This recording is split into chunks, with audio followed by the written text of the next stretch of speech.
When a successful CEO finds a woman dying in a frozen alley on Valentine's night, he thinks he's just saving a life. But what he discovers will shake his world to its core and put his own daughter in deadly danger. This is a story of second chances, hidden family secrets, and the courage to love again when everything seems lost. If you believe in the power of human kindness and unexpected connections, hit that subscribe button, and let's dive into this incredible journey together. Don't forget to like this video and share your thoughts in the comments below. You're just a burden. Tech billionaire left her to die, but stranger's rescue changed everything. February 14th carved Manhattan into crystalline fragments of light and shadow. Snow fell in thick curtains across the Upper East Side, transforming the city into something softer than it had any right to be. In his corner office on the 68th floor of Sterling Tower, Sterling closed his laptop with the decisive click of a man who'd learned to compartmentalize grief. 2 years. 2 years since Sarah had lost her battle with cancer. 2 years since 8-year-old Emma had stopped asking when mommy was coming home. 2 years since Valentine's Day had become just another reminder of what he'd lost instead of what he'd found. Marcus stood at the floor-to-ceiling windows, watching snow accumulate on the skeletal branches of Central Park. At 40, he carried success like armor-tailored suits that cost more than most people's cars a penthouse, that graced architectural magazines, investments that had made him one of New York's youngest billionaires. But armor was heavy, and some nights it threatened to crush him entirely. His reflection stared back from the glass, dark hair with premature silver at the temples, gray eyes that Emma said looked sad even when he smiled, lines around his mouth from learning how to be both mother and father to a little girl who'd already lost too much. The intercom buzzed. "Mr. Sterling," Margaret's voice carried her usual efficiency. Margaret Chen had been with the family for 12 years, since before Emma was born. She'd held them together when Sarah got sick and held them together after she died. "The car's ready downstairs." Marcus grabbed his overcoat charcoal wool that Sarah had picked out their last Christmas together. "Thank you, Margaret. Is Emma ready?" "She's been ready for an hour. She's very excited about the Valentine's dinner." Marcus smiled despite himself. Emma had been planning their Valentine's dinner for weeks. Not a romantic dinner, of course, but their own tradition. Emma insisted they celebrate Love Day by making Sarah's favorite pasta and watching old movies until she fell asleep on the couch. It was their way of keeping Sarah's memory alive while building something new. The elevator descended in smooth silence. 68 floors of steel and glass and ambition carrying him down to street level where real life waited. The lobby sparkled with marble and modern art, a monument to everything he'd built while learning to live without the person he'd built it for. Thomas waited by the black Mercedes breath visible in the frigid air. "Evening, Mr. Sterling. Traffic's heavy with the holiday." "Take the long way through the park," Marcus said, settling into the leather seat. "Emma likes to see the snow." They pulled into Manhattan traffic, a slow river of taxis and delivery trucks, everyone trying to get somewhere important before the city shut down for the night. Marcus checked his phone out of habit. Market reports meeting, confirmations, charitable foundation requests, the machinery of wealth that never stopped grinding, even on holidays. It was Thomas who saw her first. "Sir?" His voice carried a tension that made Marcus look up from his phone. "There's someone in that alley." Marcus followed his gaze to a narrow space between a closed boutique and a darkened law office. At first he saw nothing but shadows and accumulated snow. Then movement, or maybe the absence of movement. A figure slumped against the brick wall, barely visible in the dim spillover from streetlights. "Stop the car." "Mr. Sterling, we should call." "Stop the car, Thomas." The Mercedes pulled to the curb, hazard lights blinking. Marcus was out before the engine stopped, crossing the sidewalk in quick strides. The alley smelled of old garbage and something else, desperation maybe. Fear made manifest in the cold air. The woman was young, maybe late 20s, with dark blonde hair plastered to her skull by melting snow. She wore a thin dress completely wrong for winter, no coat despite the temperature that had to be near freezing.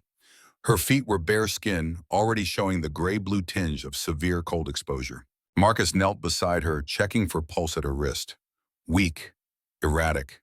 Her breathing came in shallow, irregular gasps that barely qualified as life.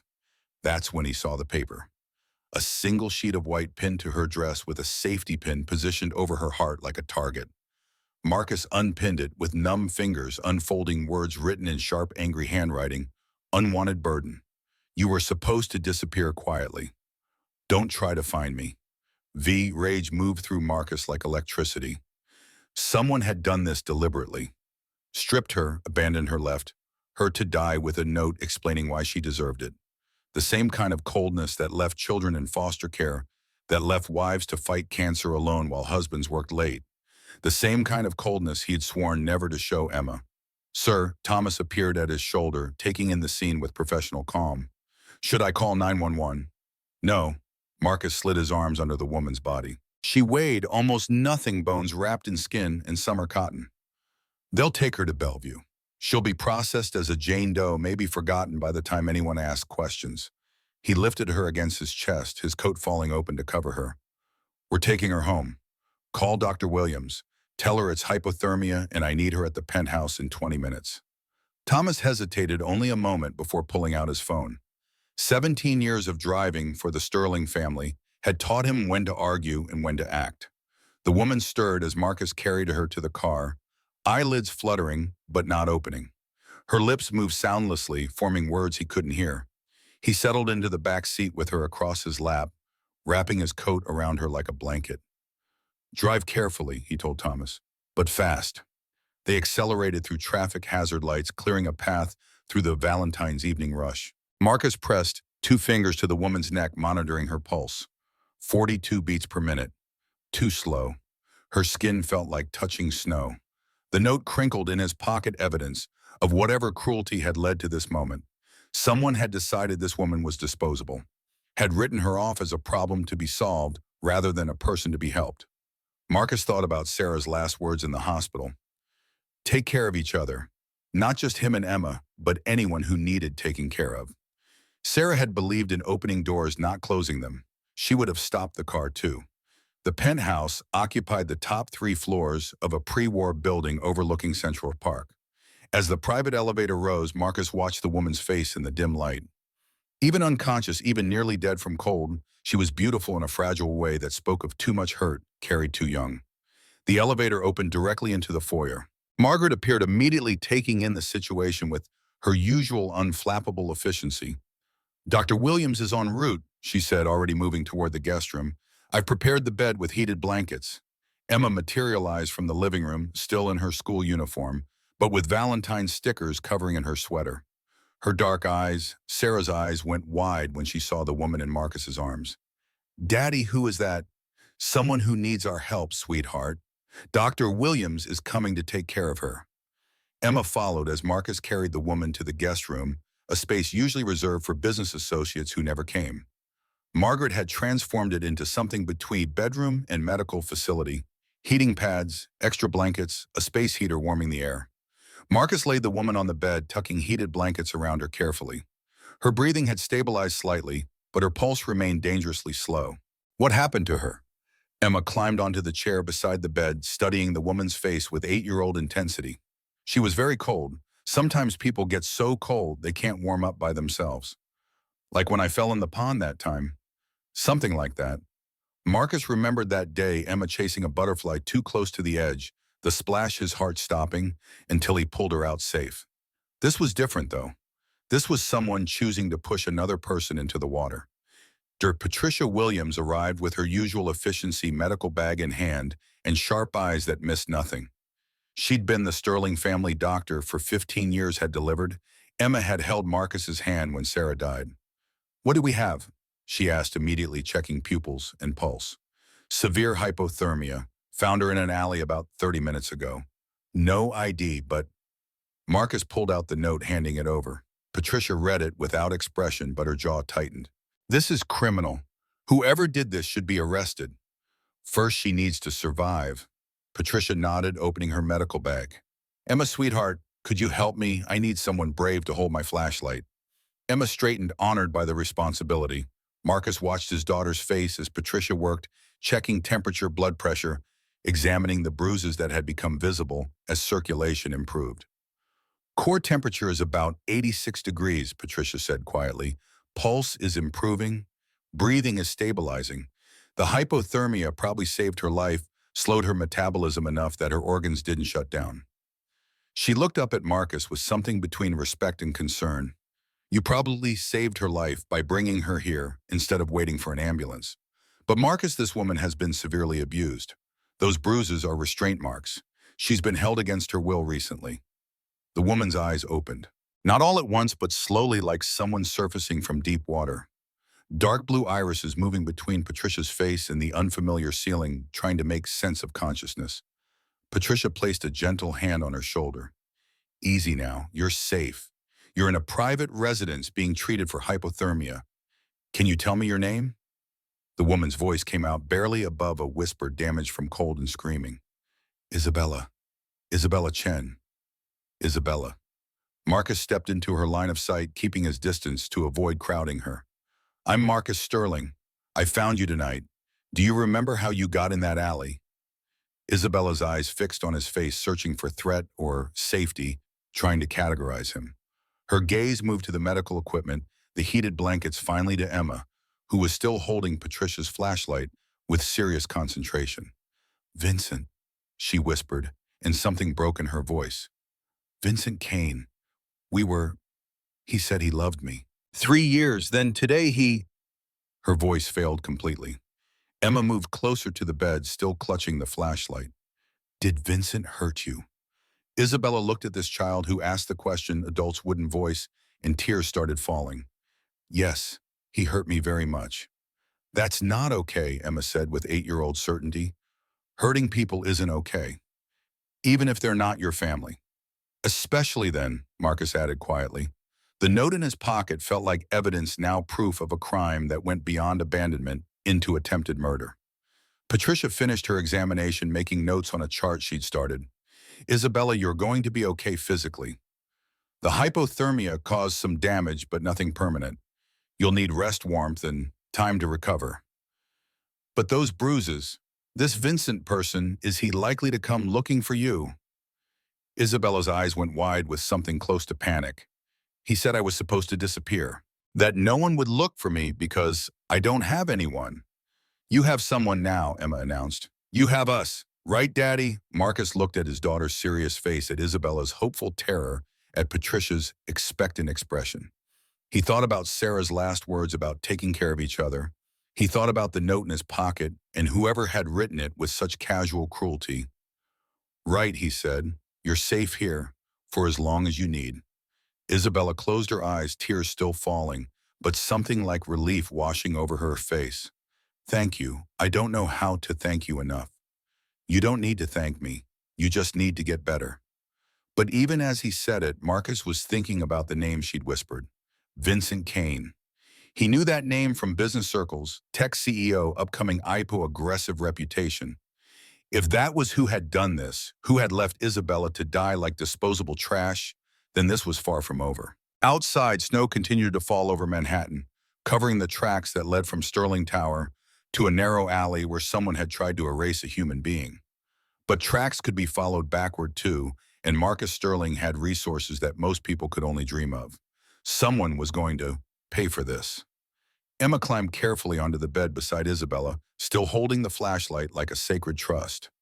Do you like hot chocolate? Margaret makes the best hot chocolate in the world. With extra marshmallows. Isabella's smile was small but genuine. I love hot chocolate. Good. We'll have some when you're feeling better. And we can watch movies. Daddy and I always watch movies on Love Day because Mommy used to love movies. Love Day. Valentine's Day. But we call it Love Day because love doesn't have to be just for boyfriends and girlfriends. Love can be for family and friends and people who need help. Isabella looked at this child who spoke about love with such simple wisdom, and something inside her chest that had been frozen for much longer than one night began to thaw. I'd like that very much, she whispered.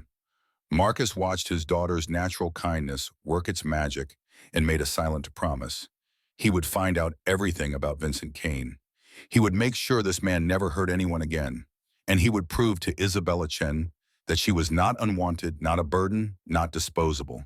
She was exactly where she belonged.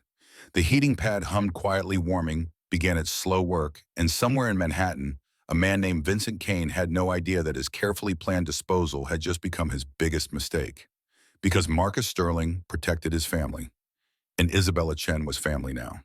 3 days after Valentine's Day, Isabella Chen sat in Marcus Sterling's study, wrapped in one of Sarah's old cashmere sweaters, watching snow fall over Central Park. The bruises on her wrists had faded from purple to yellow-green, but the marks on her soul would take longer to heal.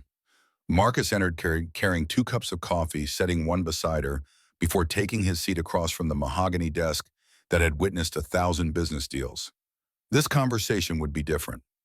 "I've been making some calls," he said carefully, "about Vincent Kane."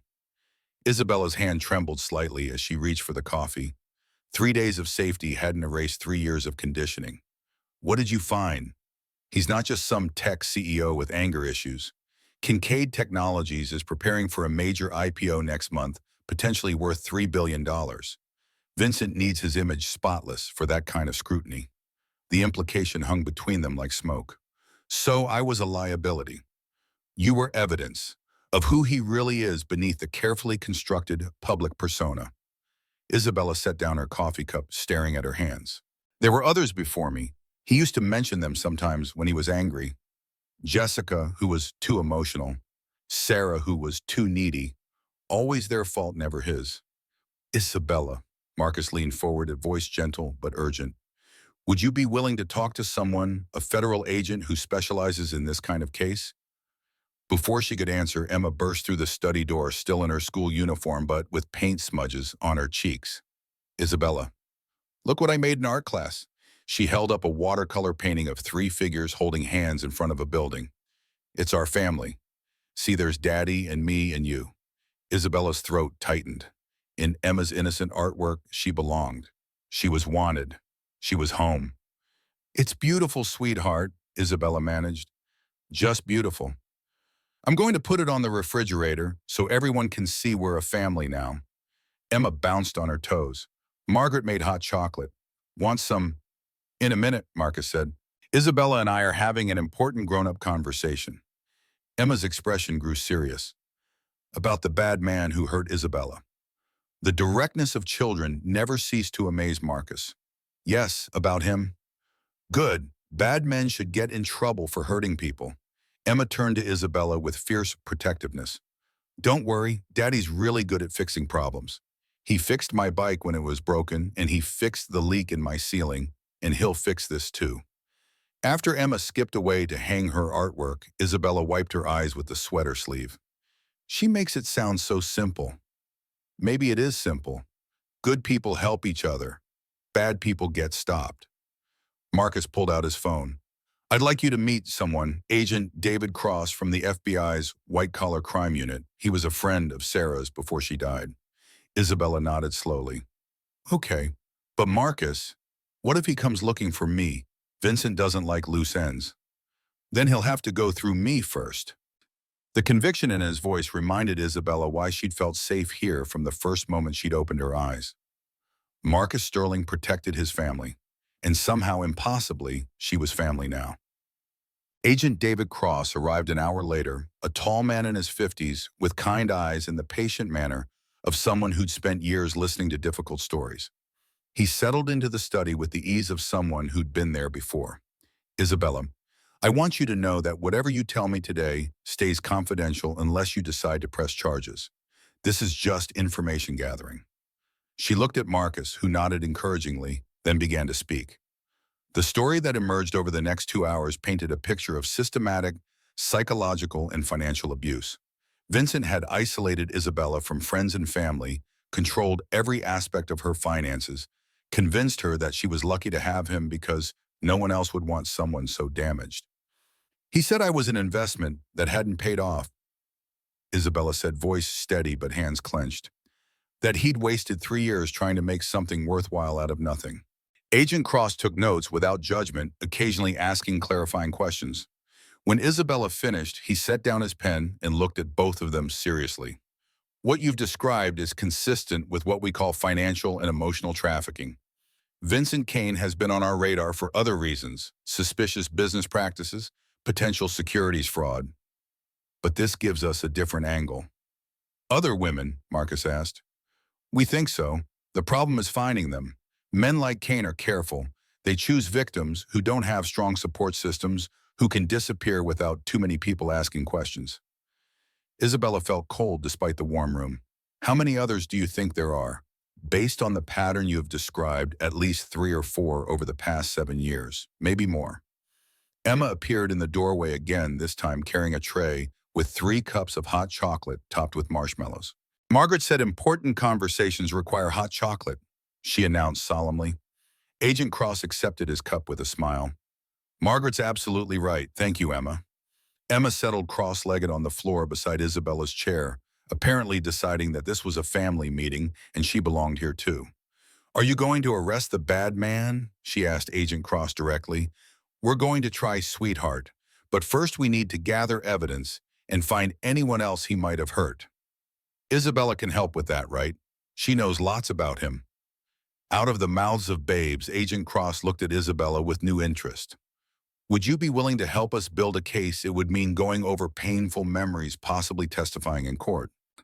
Isabella looked around the room at Marcus, whose gray eyes held steady support, at Emma, whose 8-year-old faith that adults could fix anything made her want to be worthy of that trusted Agent Cross, whose professional calm promised justice might actually be possible.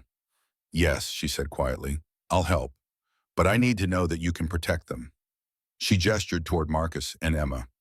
Vincent doesn't like people who interfere with his plans. We can arrange protection if necessary, but Isabella, I have to ask, is there anything else about Vincent Kane that you haven't told us? Anything that might explain why he was so desperate to eliminate you specifically? Isabella was quiet for a long moment, staring into her hot chocolate. When she spoke, her voice was barely audible. There was a file on his computer, financial records, I think. I saw it once when he was working at home. He had to take a call and left the screen open. She looked up at Agent Cross.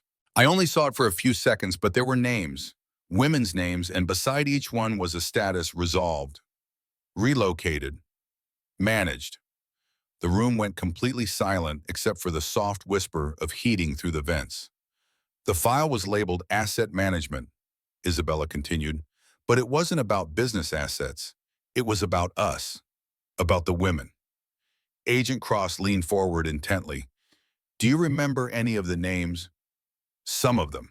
Jessica Morrison, that was the too emotional one he mentioned. Sarah Walsh, the needy one.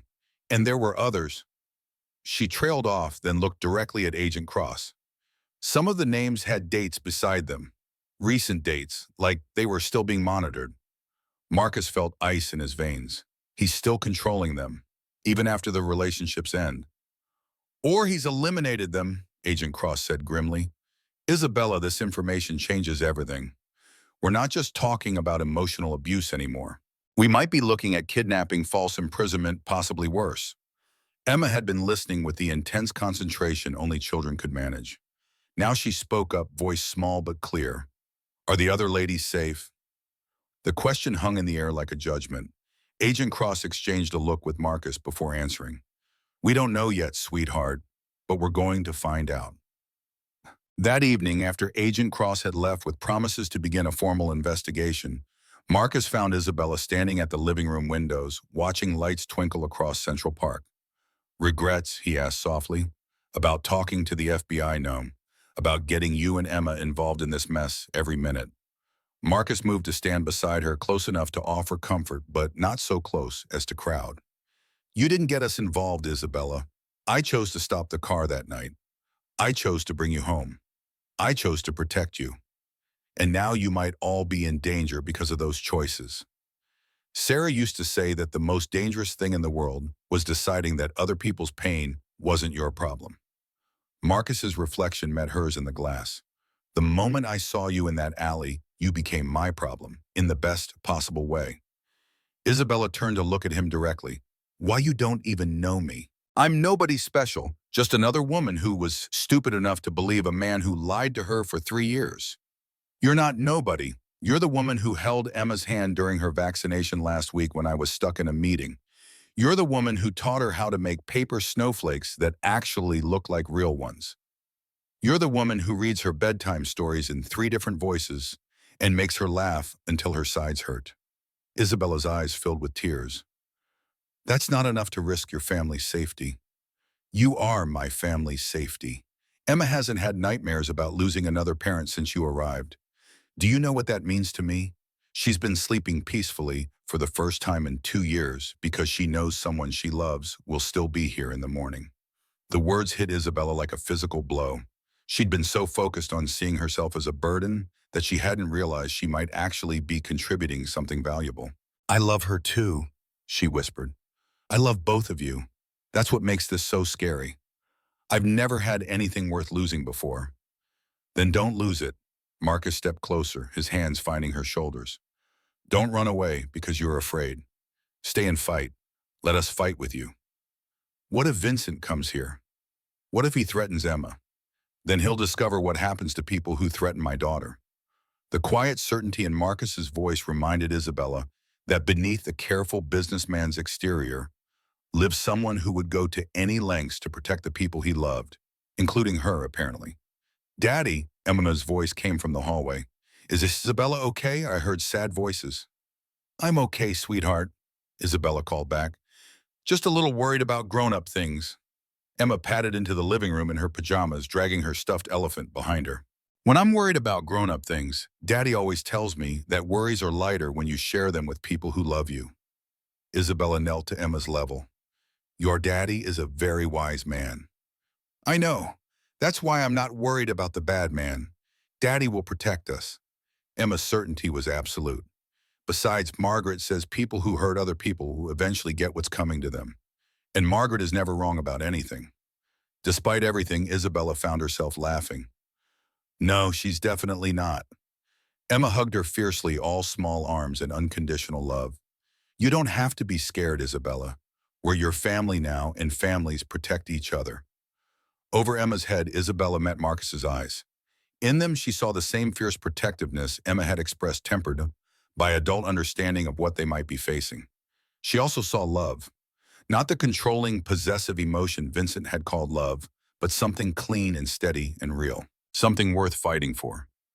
You're right, Isabella said, holding Emma close. Families do protect each other. Later that night, after Emma was asleep and Isabella had retreated to her room, Marcus stood in his study reviewing everything Agent Cross had told them. Vincent Kane was more dangerous than they'd initially realized, but he was also more vulnerable. An IPO meant scrutiny, and scrutiny meant that secrets hidden for years would finally come to light. His phone buzzed with a text from an unknown number. Stop interfering or the child pays the price.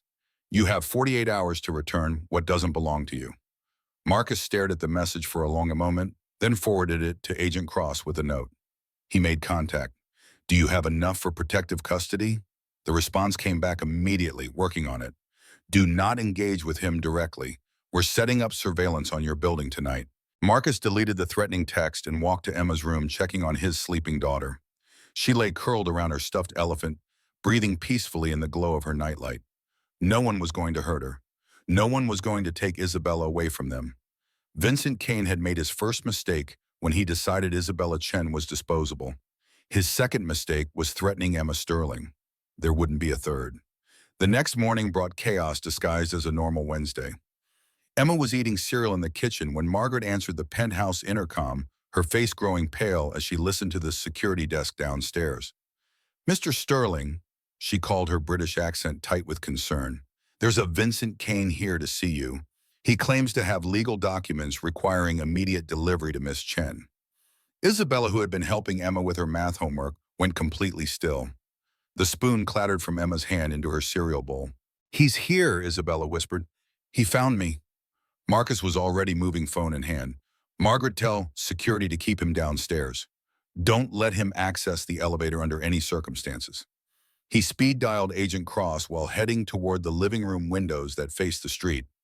Cross, Vincent Kane is in my building lobby right now. Isabella's terrified and he's demanding access. Do not let him up. We're 15 minutes away. Can building security hold him? They'll hold him. Marcus's voice carried the authority of someone who owned half the building. Emma had followed them into the living room, still in her school uniform, but with her backpack forgotten by the door. Is the bad man really here? Yes, sweetheart, but he can't get up here. The elevator won't work for him.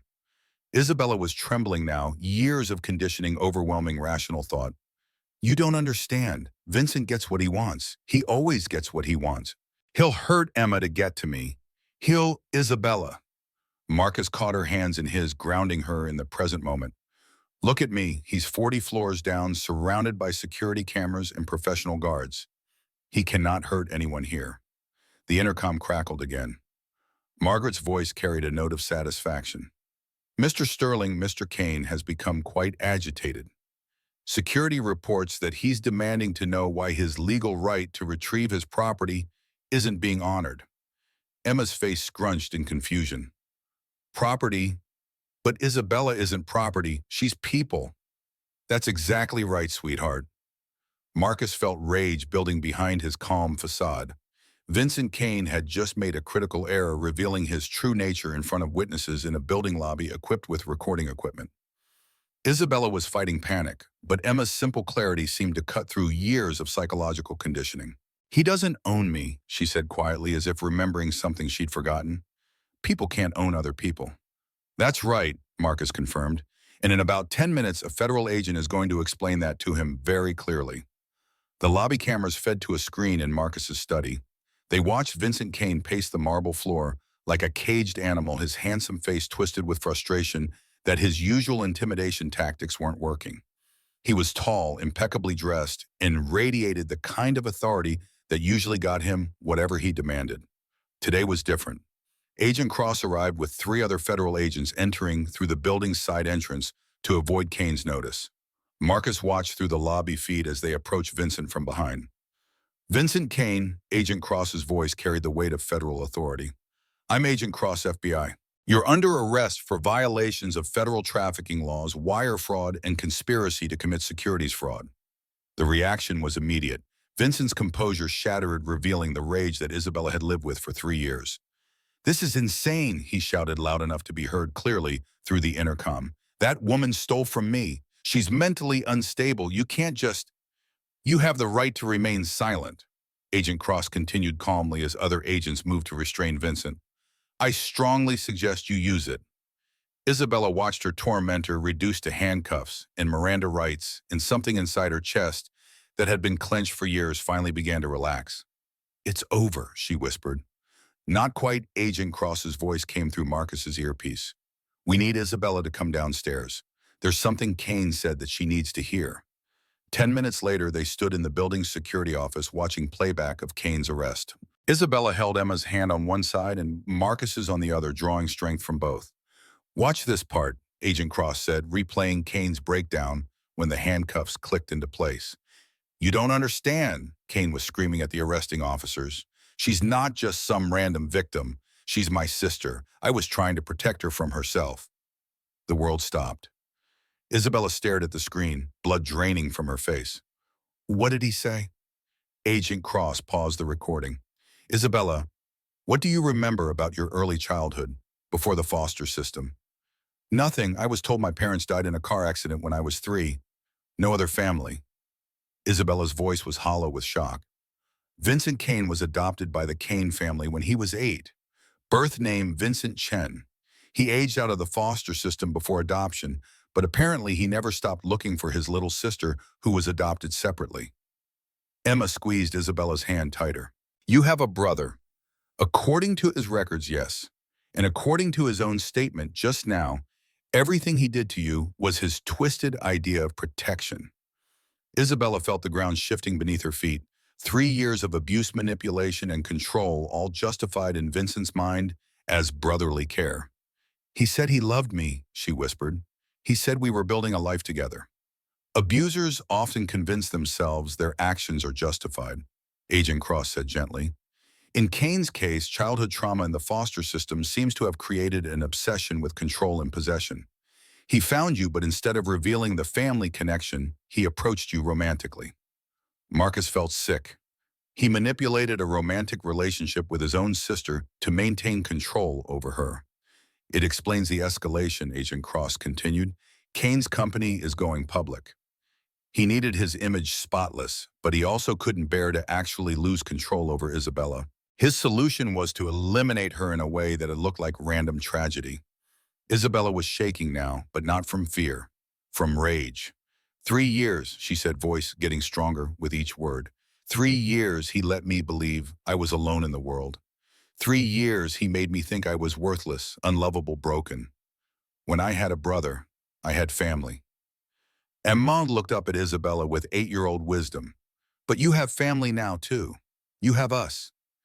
Yes, Isabella said, kneeling to Emma's level. I do have family now. The family that chose to love me instead of control me.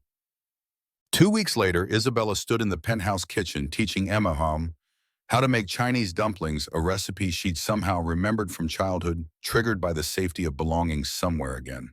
Vincent Kane was being held without bail, facing federal charges that would likely keep him imprisoned for decades. More importantly, the investigation had uncovered 5 other women who had been subjected to similar treatment over the years.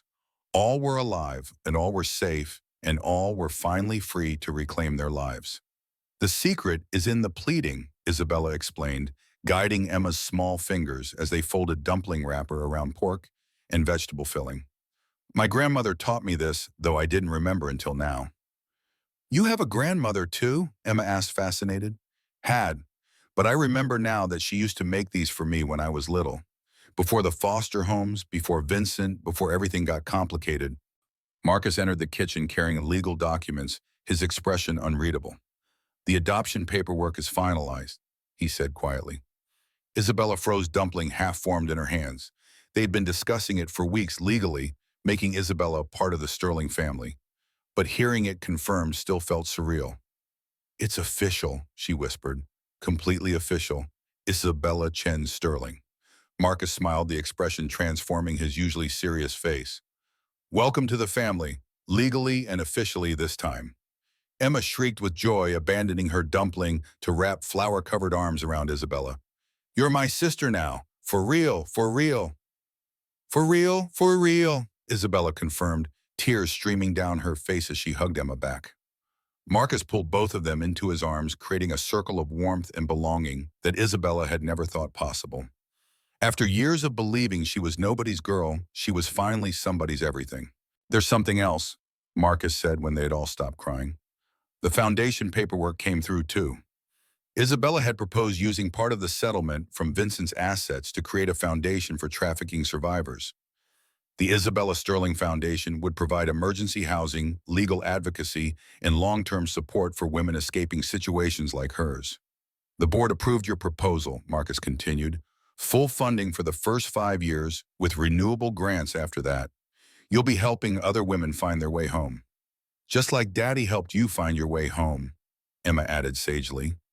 Isabella looked around the kitchen at the dumplings they were making together, at the painting Emma had done of their family hanging on the refrigerator, at Marcus, whose gray eyes held steady love and unshakable commitment to protecting the people he cared about.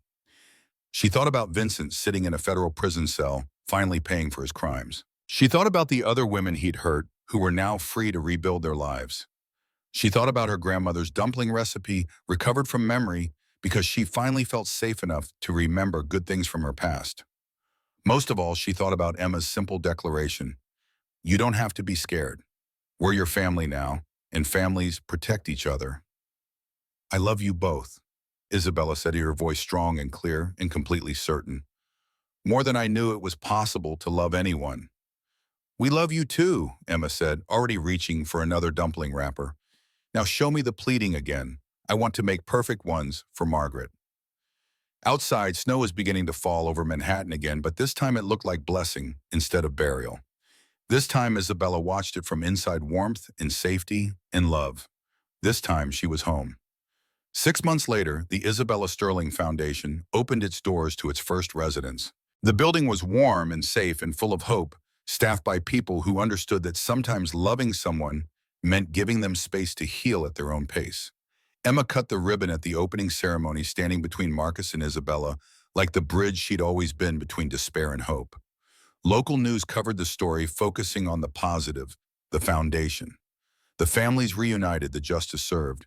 They didn't mention the scars on Isabella's wrists, now faded to thin silver lines.